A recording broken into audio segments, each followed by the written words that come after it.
नमस्कार साथियों, स्वागत है आपका अपनी क्लास में। आज जो क्लास है बहुत ही महत्वपूर्ण क्लास है और ये स्पेशली डेडिकेटेड है उन एस्पिरेंट्स के लिए जो गवर्नमेंट जॉब की प्रिपरेशन कर रहे हैं, चाहे वो स्टेट सिविल सर्विस एग्ज़ाम है या यूपीएससी का आईएएस पीसीएस का एग्ज़ाम है यानी कि सिविल सर्विस का एग्ज़ाम है, या फिर किसी स्टेट के कॉम्पिटिटिव एग्ज़ाम में है, क्योंकि ये कॉमन टॉपिक है, बहुत ही महत्वपूर्ण और शानदार टॉपिक है। मुझे उम्मीद है कि आप सभी के लिए लाभदायक रहेगा और आप सभी का कोई भी क्वेश्चन, चाहे वो वनडे एग्ज़ाम वाले हों या फिर जो है मैराथन वाले जैसे यूपीएससी वाले या स्टेट सिविल सर्विस वाले एस्पिरेंट हैं, उनके लिए कुछ भी नहीं छूटेगा।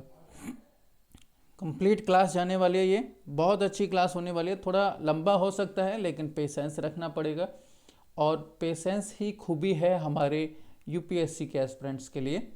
तो शुरुआत करते हैं क्लास की। क्लास का जो टॉपिक है वो है भारत के संविधान की मुख्य विशेषताएं।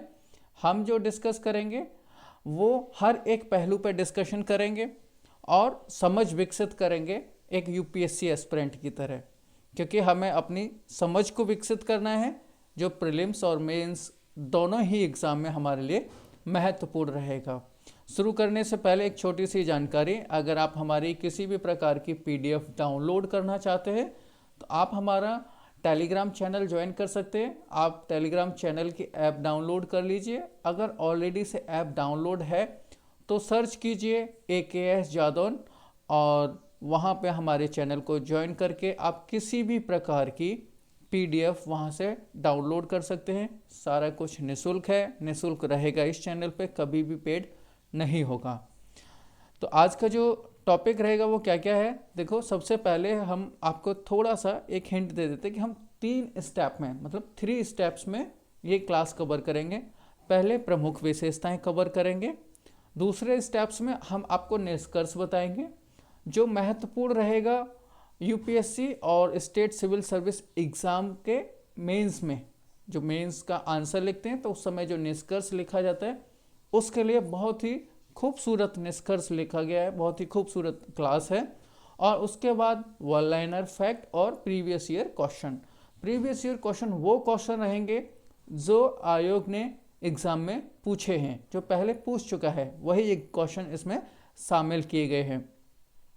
टॉपिक्स किस तरह से कवर करेंगे, देखो टॉपिक्स में रहेगा, सबसे पहले हम पढ़ेंगे भारतीय संविधान का महत्व, फिर उसके बाद टॉपिक रहेगा भारत के संविधान की मुख्य विशेषताएं, स्रोत, कठोरता और लचीलेपन का मिश्रण, एकात्मक पूर्वाग्रह वाली संघीय प्रणाली, संसदीय शासन प्रणाली, संसदीय संप्रभुता और न्यायिक सर्वोच्चता का संश्लेषण, एकीकृत और स्वतंत्र न्यायपालिका, संसदीय शासन प्रणाली, संसदीय संप्रभुता और न्यायिक सर्वोच्चता का संश्लेषण, एकीकृत और स्वतंत्र न्यायपालिका, मौलिक अधिकार, राज्य के नीति निर्देशक सिद्धांत, मौलिक कर्तव्य, एक धर्मनिरपेक्ष राज्य, सार्वभौमिक वयस्क मताधिकार।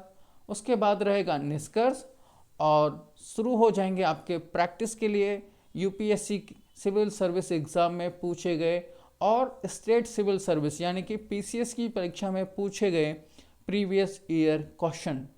तो शुरू करते हैं। सबसे पहले जानते हैं भारतीय संविधान का महत्व। भारत का संविधान एक लिखित संविधान है, जिसका मतलब है कि संविधान के सभी नियम और सिद्धांत एक दस्तावेज के रूप में लिखित रूप में उपलब्ध हैं। यह संविधान भारत के सभी नागरिकों और सरकारी संस्थाओं के लिए एक स्पष्ट मार्गदर्शन प्राप्त और प्रदान करता है। तो यहाँ से आप समझ पाएंगे कि संविधान क्या है। बहुत ही महत्वपूर्ण और खूबसूरत जो है डेफिनेशन है। आप इसको मेंस के लिए या किसी को जब कोई बहुत बड़ा आपके सामने ज्ञान फेंक रहा हो तो उस समय आप इसको पूछ सकते हैं कि आप एक बार हमें यही बता दीजिए कि भारत का संविधान है क्या। तो एक बार हम इसको दोबारा पढ़ लेते हैं। भारत का संविधान, मैं टिक कर देता हूँ, भारत का संविधान एक लिखित संविधान है, जिसका मतलब है कि संविधान के सभी नियम और सिद्धांत एक दस्तावेज के रूप में लिखित रूप में उपलब्ध है। यह संविधान भारत के सभी नागरिकों और सरकारी संस्थाओं के लिए एक स्पष्ट मार्गदर्शन प्रदान करता है। यहाँ तक सबको समझ में आ गया? उम्मीद है क्लियर होगा। भारत के संविधान की मुख्य विशेषताएं जो बहुत ही महत्वपूर्ण है, आप इसको स्टार लगा लीजिए। सारा क्वेश्चन यहीं घूमता है, इसी के आसपास घूमने वाला है। हमारे संविधान ने देश की आवश्यकता के अनुसार विश्व के अधिकांश प्रमुख संविधानों की सर्वोत्तम विशेषताओं को अपनाया है। हालांकि भारत का संविधान कई देशों से उधार लिया गया है, लेकिन फिर भी हमारे संविधान में कई प्रमुख विशेषताएं हैं जो इसे अन्य देशों के संविधान से अलग करती हैं। वो क्या क्या विशेषताएं हैं? पहली विशेषता, सबसे लंबा लिखित संविधान है। विभिन्न स्रोतों से लिया गया है। कठोरता और लचीलेपन का मिश्रण है। संघात्मक और एकात्मक का मिश्रण है। सरकार का संसदीय स्वरूप है। संसदीय संप्रभुता और न्यायिक सर्वोच्चता। कानून का शासन। एकीकृत और स्वतंत्र न्यायपालिका। मौलिक अधिकार, राज्य के नीति निर्देशक सिद्धांत, मौलिक कर्तव्य। भारतीय धर्मनिरपेक्षता, सार्वभौमिक वयस्क मताधिकार, एक एकल नागरिकता, स्वतंत्र निकाय, आपातकालीन प्रावधान, त्रिस्तरीय सरकार और सरकारी समितियां, ये हैं। तो एक बार इसको रिपीट कर लेते हैं। देखो, मेंस में पूछा जाता है कि भारत के संविधान की मुख्य विशेषताएं बताएं। तो मुख्य विशेषताएं आप उंगलियों पर काउंट कर लो। सबसे पहला, सबसे लंबा लिखित संविधान है। विभिन्न स्रोतों से लिया गया है। कठोरता और लचीलेपन का मिश्रण है। संघात्मक और एकात्मकता का मिश्रण है। सरकार का संसदीय स्वरूप है। संसदीय संप्रभुता और न्यायिक सर्वोच्चता है। कानून का शासन, एकीकृत और स्वतंत्र न्यायपालिका, मौलिक अधिकार, राज्य के नीति निर्देशक सिद्धांत, मौलिक कर्तव्य। भारतीय धर्मनिरपेक्षता, सार्वभौमिक वयस्क मताधिकार, एकल नागरिकता, स्वतंत्र निकाय, आपातकालीन प्रावधान, त्रिस्तरीय सरकार, सरकारी समितियां। सबसे लंबा लिखित संविधान है, इसके बारे में समझ लेते हैं। भारत का संविधान विश्व के यानी कि जितने इस धरती पर देश हैं उनमें सभी लिखित संविधानों में सबसे लंबा है। यह एक अति व्यापक और विस्तृत दस्तावेज है। मूलतः 1949 संविधान में एक प्रस्तावना, 395 अनुच्छेद, 22 भागों में विभाजित और 8 अनुसूचियां थीं। वर्तमान में 2020 तक ये जो डेटा लिया गया है वो 2020 तक है। इसमें एक प्रस्तावना, लगभग 470 अनुच्छेद, 25 भागों में विभाजित और 22 अनुसूचियां शामिल है। विस्तृत के कारण क्या है, इतना लंबा क्यों हुआ, उसके कारण जान लेते हैं। भौगोलिक कारक अर्थात देश की विशालता और उसकी विविधता, ये एक कारण था जिस वजह से ये संविधान इतना बड़ा हुआ, इतना लंबा हुआ। दूसरा कारण है ऐतिहासिक कारक, जैसे भारत सरकार अधिनियम 1935 का प्रभाव जो बहुत बड़ा था। केंद्र और राज्य दोनों के लिए एक ही संविधान, केंद्र और राज्य दोनों के लिए एक ही संविधान का मतलब चाहे वो राज्य हो, जैसे उत्तर प्रदेश, बिहार, राजस्थान, मध्य प्रदेश, या अन्य कोई राज्य हो, या केंद्र हो। केंद्र मतलब जो जहाँ विधानसभा हमारी है, जहाँ संसद भवन है, जैसे दिल्ली में, तो केंद्र और राज्य दोनों के लिए एक ही है। संविधान सभा में विद्वत्ताओं का प्रभुत्व, विस्तृत प्रशासनिक प्रावधान, ये कारण थे जिसकी वजह से हमारा संविधान लंबा हुआ। विभिन्न स्रोतों से लिया गया है। अब हम वो स्रोत जान लेते हैं जहाँ से ये संविधान लिया गया है। वेरी वेरी इंपॉर्टेंट है, आप सब इसको नोट डाउन कर लीजिए। वेरी वेरी इंपॉर्टेंट, ये इसका सोल है। तो समझ लीजिए, भारत सरकार अधिनियम 1935 के जो स्रोत था उससे हमने क्या क्या लिया अपने संविधान में। संघीय योजना, राज्यपाल का कार्यालय, न्यायपालिका, लोक सेवा आयोग, आपातकालीन प्रावधान, प्रशासनिक विवरण। ब्रिटिश संविधान से क्या क्या लिया? संसदीय सरकार, विधि का शासन, विधायी प्रक्रिया, एकल नागरिकता, कैबिनेट प्रणाली, विशेषाधिकार रिट, संसदीय विशेषाधिकार, द्विसदनीयता। अमेरिका के संविधान से हमने क्या ग्रहण किया? मौलिक अधिकार, न्यायपालिका की स्वतंत्रता, न्यायिक समीक्षा, राष्ट्रपति पर महाभियोग, सर्वोच्च न्यायालय और उच्च न्यायालय के न्यायाधीशों को हटाना, उपराष्ट्रपति का पद। ये कहाँ से लिया हमने? अमेरिका के संविधान से। उसी प्रकार कनाडा के संविधान से हमने क्या लिया? एक मजबूत केंद्र के साथ संघ, केंद्र में अवशिष्ट शक्तियों का निहित होना, केंद्र द्वारा राज्यों के राज्यपालों की नियुक्ति, सर्वोच्च न्यायालय का सलाहकार क्षेत्राधिकार। ये लिया हमने कनाडा के संविधान से। उसी तरह से ऑस्ट्रेलियाई संविधान से हमने क्या लिया? समवर्ती सूची, व्यापार, वाणिज्य और अंतर संचालन की स्वतंत्रता, संसद के दोनों सदनों की संयुक्त बैठक। जर्मन का वाइमर संविधान से हमने क्या लिया? आपातकाल के दौरान मौलिक अधिकारों का निलंबन। उसी प्रकार सोवियत संविधान यानी कि यूएसएसआर, अब उसको रूस कहते हैं, पहले वो संयुक्त था। तो उससे हमने क्या क्या ग्रहण किया? प्रस्तावना में मौलिक कर्तव्य, न्याय का आदर्श यानी कि सामाजिक, आर्थिक और राजनीतिक। फ्रांसीसी संविधान से क्या हमने ग्रहण किया? प्रस्तावना में गणतंत्र और स्वतंत्रता, समानता तथा बंधुत्व के आदर्श।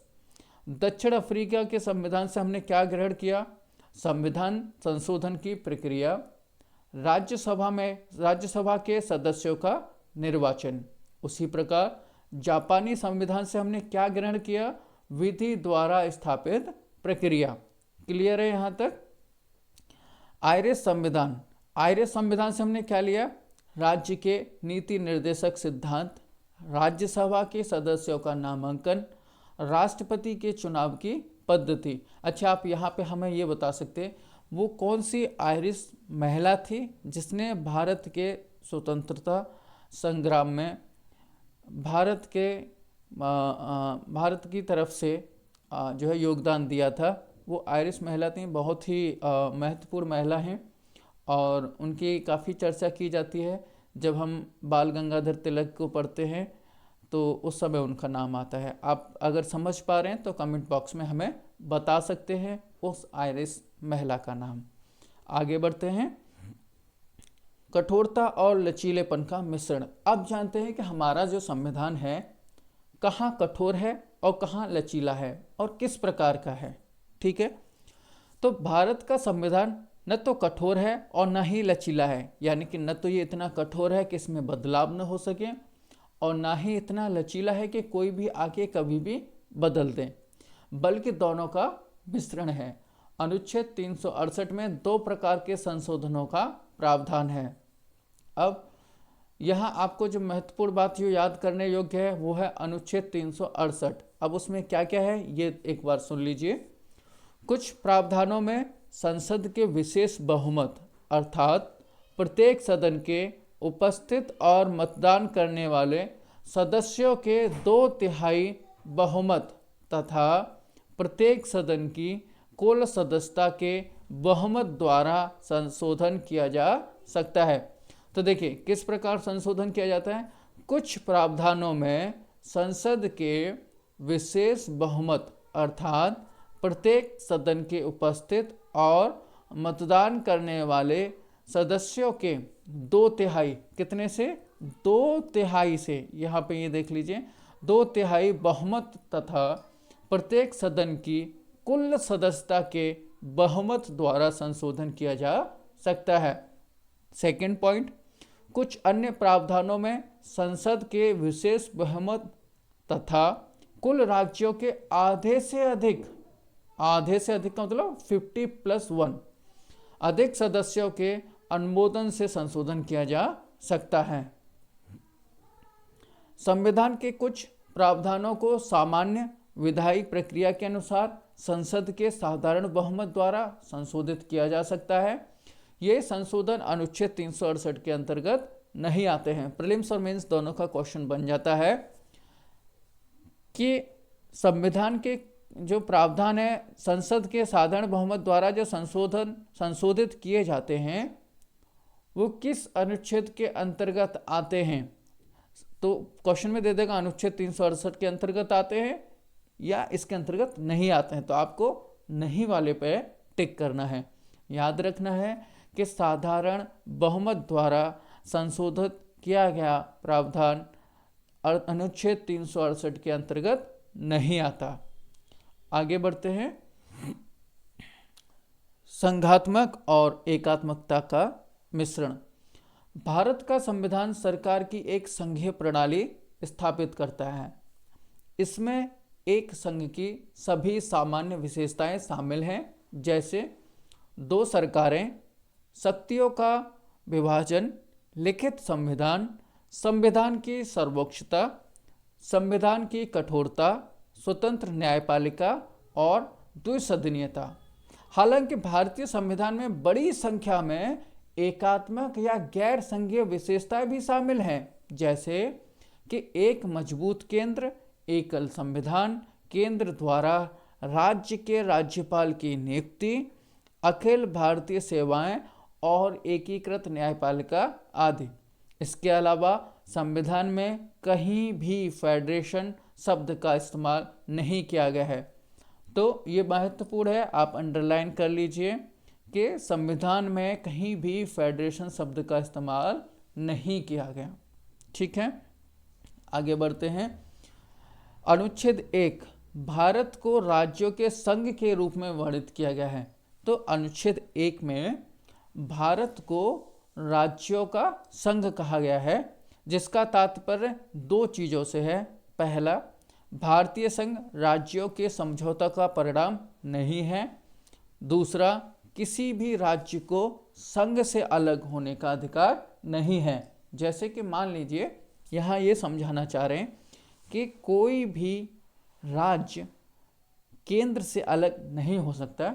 जैसे कि पश्चिम बंगाल की जो राज्य है, वहाँ की जो मुख्यमंत्री हैं ममता बनर्जी, अगर वो चाहें कि केंद्र से अलग हो जाएं और अपना अलग ही चलाएं, तो ऐसा नहीं हो सकता।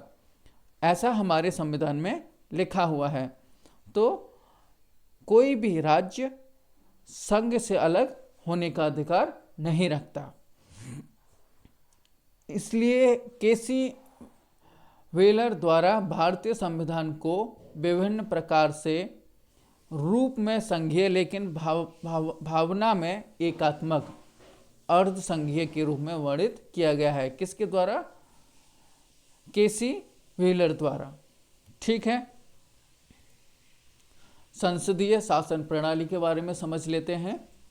भारत के संविधान ने अमेरिकी राष्ट्रपति शासन प्रणाली के बजाय ब्रिटिश संसदीय शासन प्रणाली को चुना है। संविधान न केवल केंद्र में बल्कि राज्यों में भी संसदीय प्रणाली स्थापित करता है। भारत में संसदीय सरकार की विशेषताएं हैं। अब यहाँ विशेषताओं को महत्वपूर्ण मान लीजिए, आप इनको स्टार लगा लीजिए। जो विशेषताएं हैं महत्वपूर्ण, कलर ले लेते हैं। ठीक है, आप इनको महत्वपूर्ण मान लीजिए। भारत में संसदीय सरकार की विशेषताएं: नाममात्र और वास्तविक कार्यकारी अधिकारियों की उपस्थिति, बहुमत दल का शासन, कार्यपालिका की विधायिका के प्रति सामूहिक जिम्मेदारी, विधायिका में मंत्रियों की सदस्यता, प्रधानमंत्री या मुख्यमंत्री का नेतृत्व, निचले सदन यानी कि लोकसभा या विधानसभा का विघटन।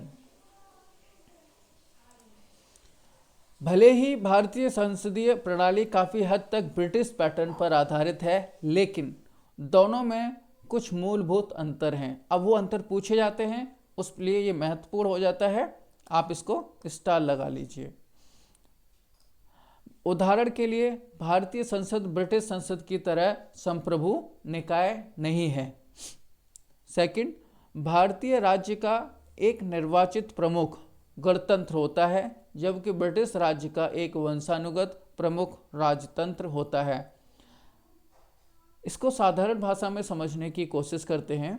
भारतीय राज्य का एक निर्वाचित प्रमुख, यानी कि जो भारत का प्रमुख है, राष्ट्रपति का जो पद है, जो राष्ट्रपति साहब हैं, वो निर्वाचित होते हैं, जबकि ब्रिटेन में ऐसा नहीं है। वहाँ का जो प्रमुख होगा वो राजा के ही परिवार से होगा, इसलिए वहाँ राजतंत्र है। इसलिए हमारा और उनका अलग है। संसदीय संप्रभुता और न्यायिक सर्वोच्चता का संश्लेषण कर लेते हैं। संसद की संप्रभुता का सिद्धांत ब्रिटिश संसद से जुड़ा है, जबकि न्यायिक सर्वोच्चता का सिद्धांत अमेरिकी सुप्रीम कोर्ट से जुड़ा है। अमेरिकी संविधान भारतीय संविधान अनुच्छेद 21 में निहित विधि द्वारा स्थापित प्रक्रिया के विरुद्ध विधि की उचित प्रक्रिया का प्रावधान करता है।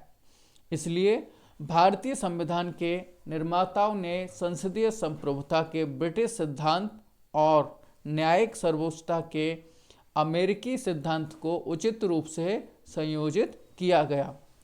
एक और सर्वोच्च न्यायालय न्यायिक समीक्षा की अपनी शक्ति के माध्यम से संसदीय कानूनों को असंवैधानिक घोषित कर सकता है। यानी कि अगर संसद ने कोई ऐसा कानून बना दिया जो कि बेसिक फंडामेंटल को जो है उसको तोड़ता है या उसको जो है हानि पहुंचाता है, तो जो न्यायालय है उसको असंवैधानिक घोषित कर सकता है। दूसरी ओर संसद अपनी संवैधानिक शक्ति के माध्यम से संविधान के बड़े हिस्से में संशोधन कर सकती है। कौन संशोधन कर सकती है? संसद। ठीक है। संशोधन सुप्रीम कोर्ट के द्वारा नहीं किया जाता है, संशोधन संसद के द्वारा जो है पारित किया जाता है। ये बहुत महत्वपूर्ण है, आप इसको समझ लीजिए कि संशोधन कभी भी सुप्रीम कोर्ट के द्वारा नहीं किया जाता, संशोधन संसद के ही द्वारा किया जाता है। एकीकृत और स्वतंत्र न्यायपालिका।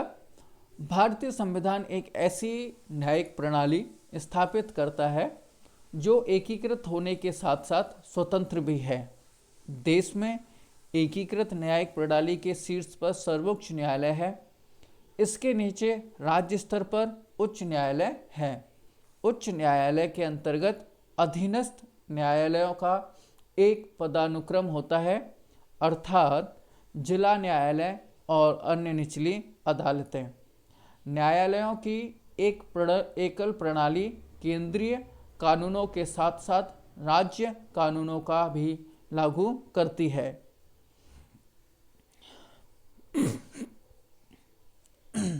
एक सेकंड का रेस्ट। सर्वोच्च न्यायालय एक संघीय न्यायालय है। अपील की सर्वोच्च न्यायालय अदालत है।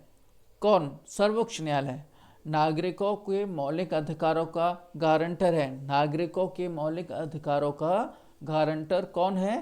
तो सर्वोच्च न्यायालय। और संविधान का संरक्षक कौन है? सर्वोच्च न्यायालय। 2 क्वेश्चन हो गए आपके क्लियर। अगर कोई पूछता है या क्वेश्चन में पूछा जाता है कि सर्वोच्च न्यायालय नागरिकों के मौलिक अधिकारों का गारंटर है, तो आप कहेंगे यस। और संविधान का संरक्षक है? जी बिल्कुल है।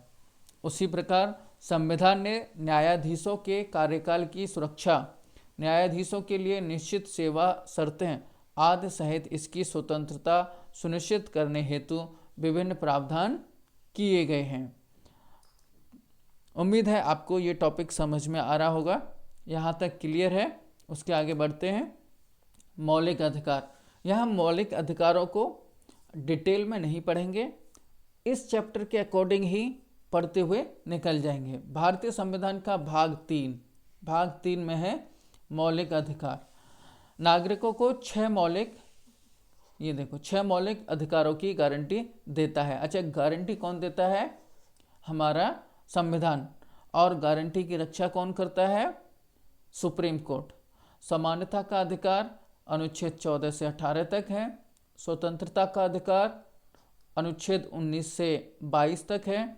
शोषण के विरुद्ध अधिकार, अगर आपका कोई शोषण कर रहा है उसके विरुद्ध अधिकार अनुच्छेद 23 से 24 है। धार्मिक स्वतंत्रता का अधिकार अनुच्छेद 25 से 28 है। सांस्कृतिक और शैक्षिक अधिकार अनुच्छेद 29 से 30 है। और संवैधानिक उपचारों का अधिकार अनुच्छेद 32 है। उसी प्रकार राज्य के नीति निर्देशक सिद्धांत डीपीएसपी डॉक्टर BR अम्बेडकर के अनुसार राज्य के नीति निर्देशक सिद्धांत भारतीय संविधान की एक नई विशेषता है।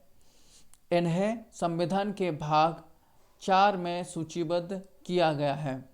भाग 3 में मूल अधिकार, भाग 4 में डीपीएसपी और भाग 4A में मौलिक कर्तव्य। ठीक है।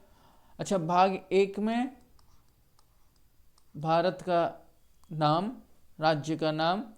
2 में क्या आएगा ये आप हमें बताएंगे। जो अभी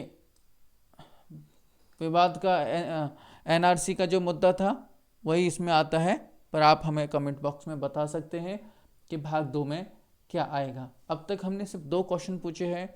एक क्वेश्चन पूछा है वो आयरिश महिला कौन थी जिसने बाल गंगाधर तिलक के साथ में आंदोलन किए थे। दूसरा क्वेश्चन हमने पूछा है जो यही है कि भाग 2 में क्या आता है। भाग 1 में राज्य का नाम, भाग 2 में आप बताइए, भाग 3 में मूल अधिकार, भाग 4 में डीपीएसपी और भाग 4A में यानी कि भाग 4 में मूल कर्तव्य, फंडामेंटल ड्यूटीज आती हैं। ठीक है।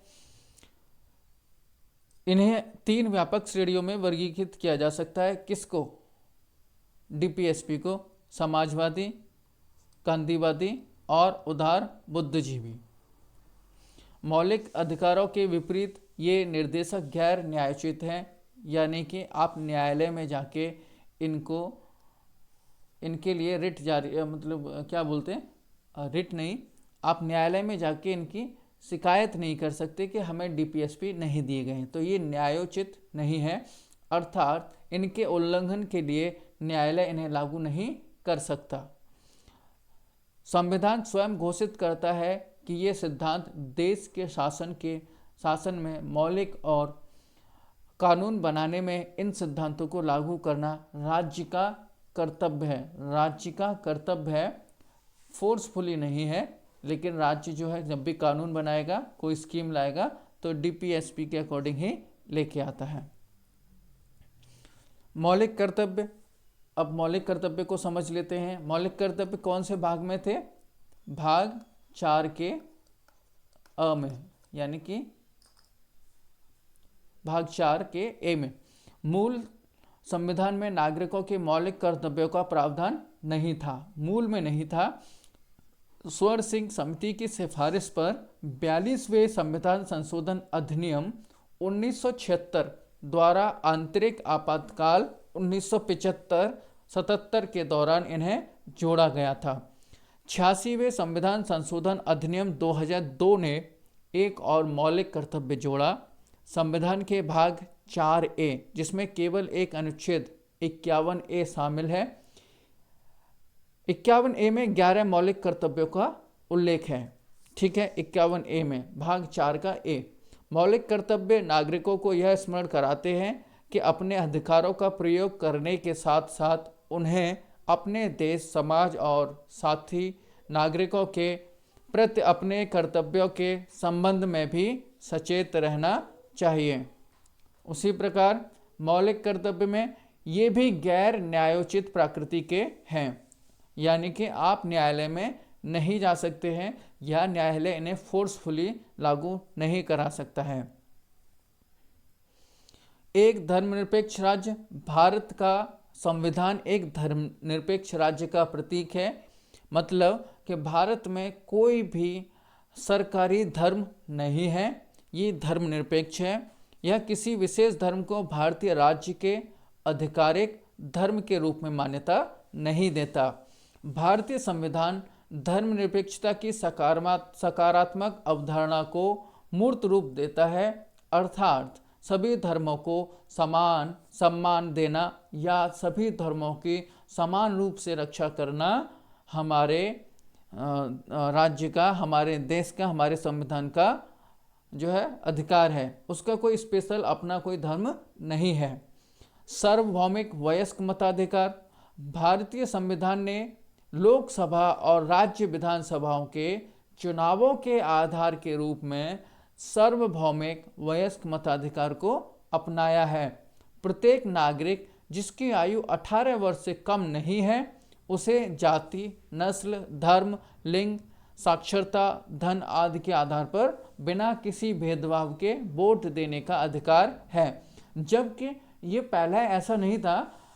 1919 में जब वोट देते थे लोग तो उस समय जो एक कर निर्धारित था, अगर कर में आते हैं या उनकी संपत्ति इतनी है तो वो वोट डाल सकते थे। लेकिन अब ऐसा कुछ नहीं है। किसी भी प्रकार का जाति, नस्ल, धर्म, लिंग, साक्षरता, धन आदि के आधार पर बिना किसी भेदभाव के आप वोट देने जा सकते हैं। बस आपकी आयु 18 वर्ष से कम नहीं होनी चाहिए।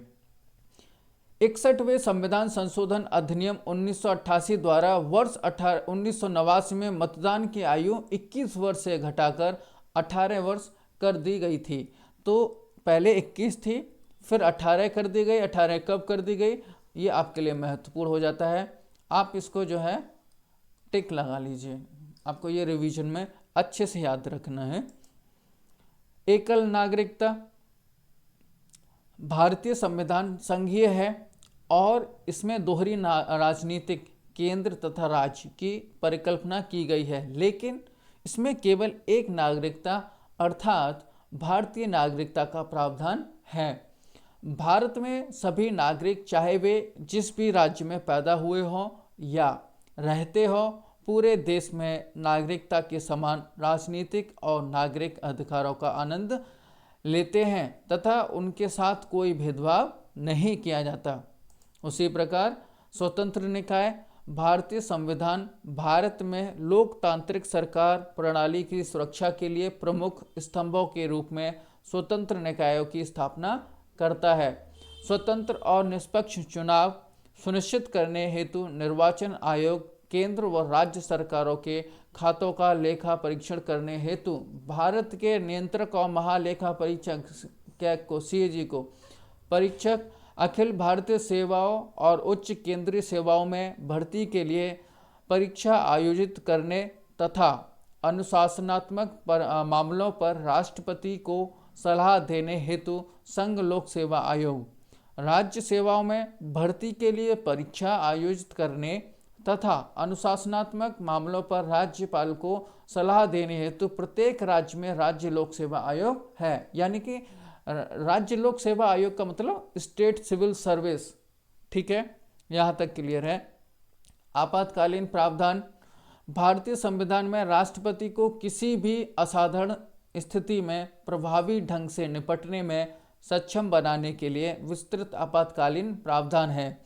इन प्रावधानों को शामिल करने के पीछे तर्क यह है कि देश की संप्रभुता, एकता, अखंडता व सुरक्षा, लोकतांत्रिक राजनीतिक प्रणाली और संविधान की रक्षा की जाए। इसलिए ये जो है आपातकालीन प्रावधान है। संविधान में 3 प्रकार की आपात स्थितियों की परिकल्पना की गई है। पहली, युद्ध या बाहरी आक्रमण या सशस्त्र विद्रोह के आधार पर राष्ट्रीय आपातकाल, आपको अनुच्छेद 352 महत्वपूर्ण है।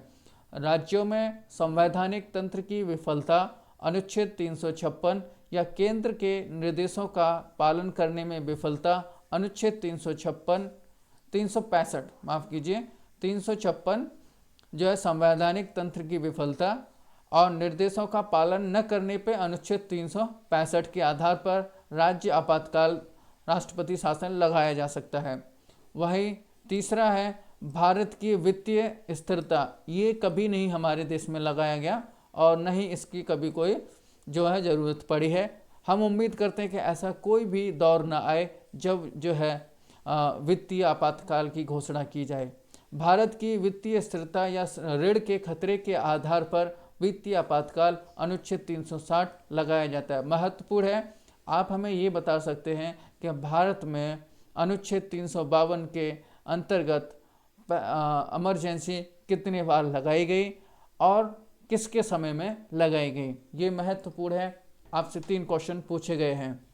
वहीं पर त्रिस्तरीय सरकार के बारे में समझ लेते हैं।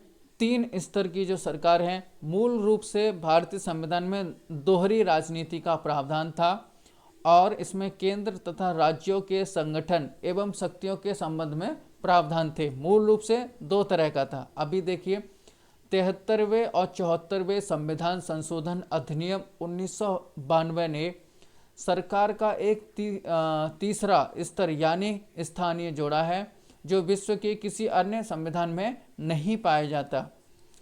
73वें संशोधन अधिनियम 1992 ने संविधान में एक नया भाग कितना है ये, भाग 9 और एक नई अनुसूची 11 जोड़कर पंचायतों, ग्रामीण स्थानीय सरकारों को संवैधानिक मान्यता दी। 74वें संशोधन अधिनियम 1992 ने संविधान में एक नया भाग 9A और एक नई अनुसूची 12 जोड़कर नगर पालिकाओं, शहरी स्थानीय सरकारों को संवैधानिक मान्यता दी। उम्मीद है आपको समझ में आ गया होगा। अगर नहीं आ पाता है तो आप एक बार रिवीजन जरूर कर लें। सहकारी समितियां, 97वें संविधान संशोधन अधिनियम 2011 ने सहकारी समितियों को संवैधानिक दर्जा और संरक्षण दिया है। महत्वपूर्ण है, आप इसको स्टार लगा लीजिए, क्वेश्चन में पूछा जाता है। उसी प्रकार से आदिवासी क्षेत्रों के लिए विशेष प्रावधान है। संविधान में आदिवासी क्षेत्रों के लिए विशेष प्रावधान किए गए हैं ताकि उनकी सांस्कृतिक और जीवन शैली की रक्षा की जा सके और उनके लिए उचित प्रशासनिक सुविधाएं सुनिश्चित की जा सकें। यह प्रावधान संविधान के 6ठे और 10वें अनुसूची में वर्णित है। तो ये वाली अनुसूची आपको याद रखनी है, 6ठे और 10वीं। सबसे महत्वपूर्ण और खूबसूरत इस चैप्टर का जो भाग है वो है निष्कर्ष। आप पढ़ लेते हैं। भारत का संविधान न केवल देश के शासन की आधारशिला है, बल्कि यह समाज में समानता, स्वतंत्रता और न्याय सुनिश्चित करने के लिए एक मजबूत ढांचा प्रदान करता है। भारतीय संविधान एक गतिशील और अनुकूलनीय दस्तावेज है जो भारत की जटिल विविधता और विकसित होते सामाजिक राजनीतिक परिदृश्य को दर्शाता है। कठोरता और लचीलेपन का इसका मिश्रण एकात्मक पूर्वाग्रह के साथ संघीय संरचना व मौलिक अधिकारों एवं कर्तव्यों का समावेश इसे शासन के लिए एक लचीला ढांचा बनाता है। आलोचनाओं के बावजूद संविधान के उदार तत्वों को भारतीय आवश्यकताओं के अनुरूप सावधानीपूर्वक संशोधित किया गया, जिससे राष्ट्र के लोकतांत्रिक सिद्धांतों और संस्थाओं को आकार देने में इसकी प्रासंगिकता एवं स्थानीय महत्व सुनिश्चित हुआ। बहुत खूबसूरत निष्कर्ष है। आप इसको 1 से 2 बार पढ़ेंगे, आपके मेंस में 100% जो है ये कारगर रहेगा और इसको बहुत खूबसूरती के साथ लिखा गया है। आप इसको पढ़ें। जो पॉइंट आपको समझ नहीं आया हो आप उसको एक बार रिवीजन कर लें। Revision is the key of success, specially in UPSC exam. अगर आप यूपीएससी एग्ज़ाम की प्रिपरेशन कर रहे हैं तो आपके लिए रिवीजन महत्वपूर्ण है और वही आपकी सक्सेस की कुंजी है। अब थोड़ा लंबा पार्ट हो गया, लेकिन पेशेंस थोड़ा और बनाए रखना है क्योंकि अब शुरू होने वाला है previous year question. Previous year question में वही क्वेश्चन शामिल किए गए हैं जो पूछे जा चुके हैं या फिर पूछ लिए गए हैं। बात एक ही है दोनों, लेकिन समझ लीजिए कोई भी पीवाईक्यू ऐसा नहीं है जो जस्ट उठा के नया रख दिया हो। आपके लिए महत्वपूर्ण रहेगा आपको क्लास समझ में आई या नहीं आई, यही पीवाईक्यू निर्णय करते हैं। अगर आप अपने पीवाईक्यू लगा पा रहे हैं बिना किसी हेल्प के तो समझ लीजिए कि आपका चैप्टर क्लियर है और इसके नोट्स बना के, शॉर्ट नोट्स बना के साइड में रख दीजिए। जब कभी महीने में समय मिले आप इसका रिवीजन कर लीजिए। अगर आपके क्वेश्चन नहीं लग पा रहे हैं तो मैं कहूँगा आपसे कि इसका रिवीजन कीजिए, याद कीजिए, समझ विकसित कीजिए और उसके बाद में फिर PYQ लगाइए। अगर आपके PYQ फिर भी नहीं लग पा रहे हैं तो फिर आपको रटने की आवश्यकता है और कोई भी दूसरा और तीसरा रास्ता नहीं है। तो इसलिए आप अपने आप का मूल्यांकन करते रहिए, प्रीवियस ईयर के क्वेश्चन लगाते रहिए। आगे क्वेश्चन लगाते हैं। भारत के संविधान में उद्देशिका का विचार लिया गया है, आप बताएंगे कहाँ से लिया गया है। ऑप्शन ए है इटली के संविधान से, ऑप्शन बी फ्रांस के संविधान से, कनाडा के संविधान से या USA के संविधान से। देखो उद्देशिका का विचार, ठीक है, ये ऐसे मार्क करते हैं कि क्वेश्चन में पूछा क्या है, उद्देशिका का विचार। अब क्या है, लिया गया है। दूसरा पॉइंट, कहाँ से ये लिया गया है, तो उद्देशिका का विचार कहाँ से लिया गया है। ऑप्शन आप लगा दीजिए डी, भारत के संविधान में उद्देशिका का विचार संयुक्त राज्य अमेरिका यानी कि यूनाइटेड स्टेट ऑफ अमेरिका के संविधान से लिया गया है। जबकि उद्देशिका की भाषा, अगर भाषा पूछता है तो ऑस्ट्रेलिया के संविधान से ली गई है। भारतीय राजनीतिक व्यवस्था में इनमें से कौन सर्वोच्च है, आपको बताना है। भारतीय राजनीतिक व्यवस्था, पहले अंडरलाइन कर लीजिए कि ये पूछ क्या रहा है। भारतीय राजनीतिक व्यवस्था, अब पता कीजिए कि क्या पूछ रहा है कि सर्वोच्च कौन है।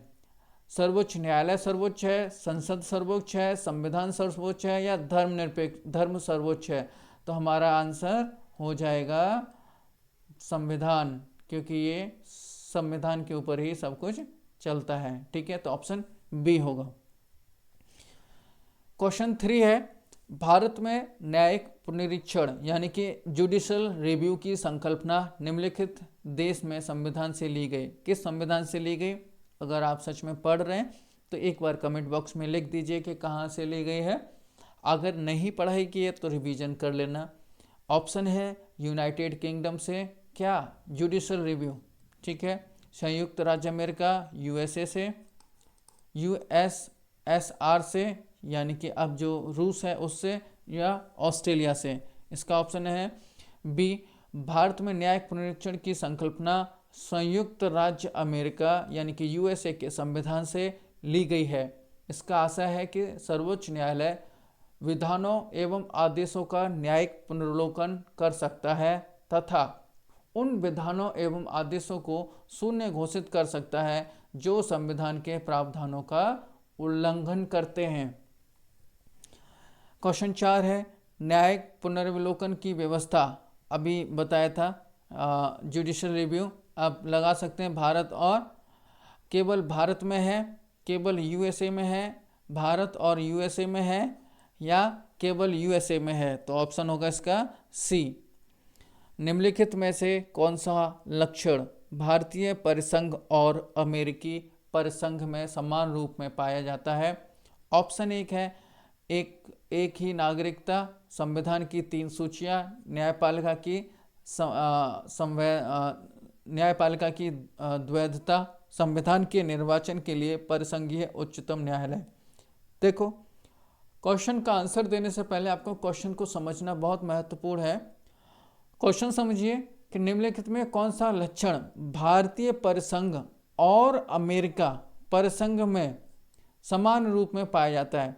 तो अभी हम पढ़ रहे थे जो USA में भी था और इंडिया में भी था, तो क्या था वो, आप बताइए। संविधान के निर्वाचन के लिए परिसंघीय उच्चतम न्यायालय। ठीक है, आगे बढ़ते हैं। भारत की संघात्मक व्यवस्था निम्नलिखित में से किस देश से संबंधित है? संघात्मक व्यवस्था सबसे पहले ये, और क्या पूछा जा रहा है, किस देश से, तो ऐसे अंडरलाइन कर लीजिए।